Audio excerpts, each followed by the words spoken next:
Bintang Betlehem, bimbingan dari Allah atau setan?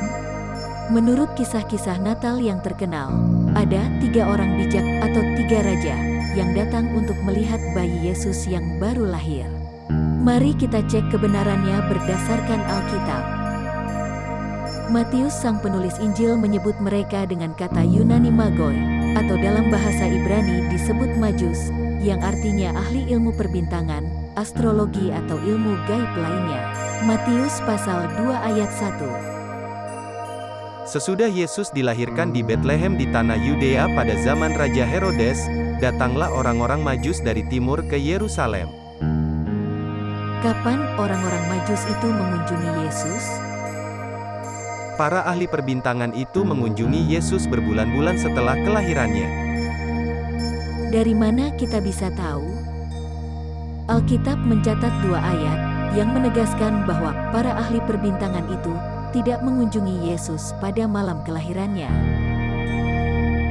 Sewaktu masuk ke rumah itu, mereka melihat anak kecil itu bersama Maria ibunya. Matius 2 ayat 11. Jadi, pada saat itu keluarga Yesus sudah tinggal di sebuah rumah, dan Yesus bukan lagi bayi dalam palungan, seperti yang pernah dilihat para gembala di malam kelahiran Yesus. Lukas 2 ayat 16. Apakah Allah yang membimbing orang-orang Majus itu dengan bintang Betlehem? Ada yang percaya bahwa Allah mengirim tanda yang disebut bintang Betlehem untuk membimbing para ahli perbintangan kepada Yesus. Tapi, ini tidak mungkin. Pertimbangkan beberapa alasannya. Tanda yang terlihat seperti bintang itu awalnya mengarahkan para ahli perbintangan ke Yerusalem, bukan ke Betlehem.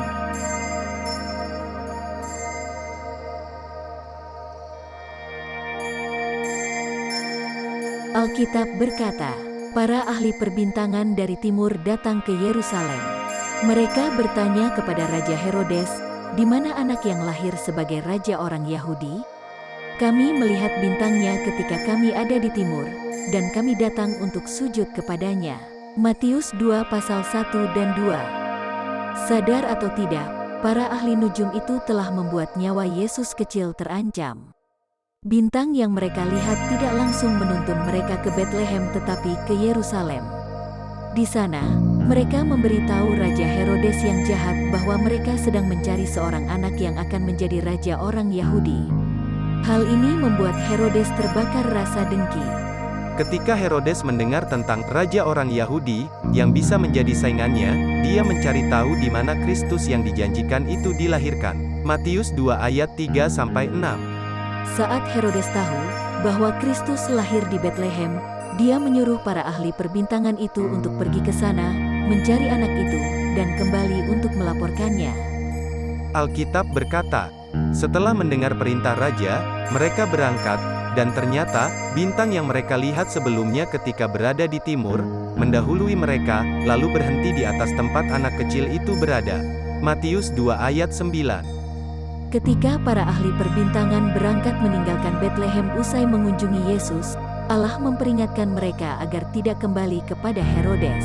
Matius 2 ayat 12. Allah memperingatkan Yusuf agar mengungsi ke Mesir. Setelah mereka pergi, malaikat Allah menemui Yusuf dalam suatu mimpi dan berkata, "Bangunlah, bawalah anak kecil dan ibunya itu lari ke Mesir. Tinggallah di sana sampai aku memberitahu kamu, karena Herodes akan segera mencari anak itu untuk membunuhnya." Matius 2 ayat 13. Maka Yusuf bangun, dan pada malam hari itu juga, dia membawa anak kecil dan ibunya itu ke Mesir. Bagaimana reaksi Herodes? Herodes, karena merasa sudah ditipu oleh para ahli perbintangan itu, menjadi marah besar. Dia menyuruh agar semua anak laki-laki di Betlehem dan sekitarnya dibunuh, yaitu yang berumur 2 tahun ke bawah, berdasarkan waktu yang sudah dia pastikan, dari para ahli perbintangan itu. Matius 2 ayat 16. Karena bintang itulah, nyawa Yesus akhirnya terancam, dan anak-anak yang tidak bersalah dibunuh. Pembantaian yang kejam seperti itu, tidak mungkin disebabkan oleh Allah. Ayub 34 ayat 10. Jadi, siapa yang membimbing tanda yang menyerupai bintang itu, menuju ke tempat Yesus, untuk maksud apa? Tulis pendapat kalian di kolom komentar ya.